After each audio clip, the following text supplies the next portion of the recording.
The last layer is the most difficult of the three layers to complete the Rubik's Cube. Even though it's difficult, let me show you how it's done step by step. The first step is to make sure that all the four sides, 1, 2, 3, 4, is in a yellow position.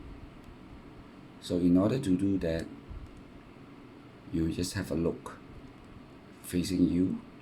See, you turn this way, see this color, and then you turn this way, and then you turn this way. You see the white color, and the white color here has gone here. So what you do is you turn it back. See, it's the color. Then you turn this back here, and then you turn it back here.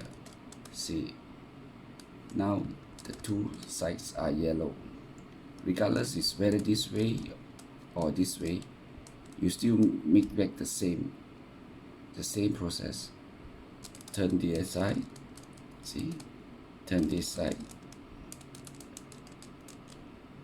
and then turn this side, and you turn it back, and you turn it down,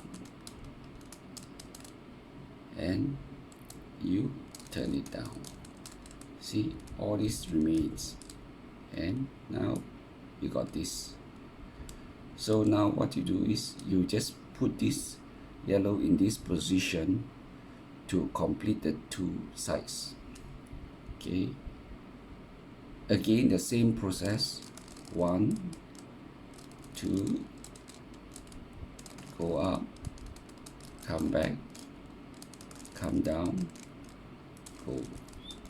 See, now they are all in this position. Okay, I will show you in the next video on to put in the yellow on the sides, on the corners.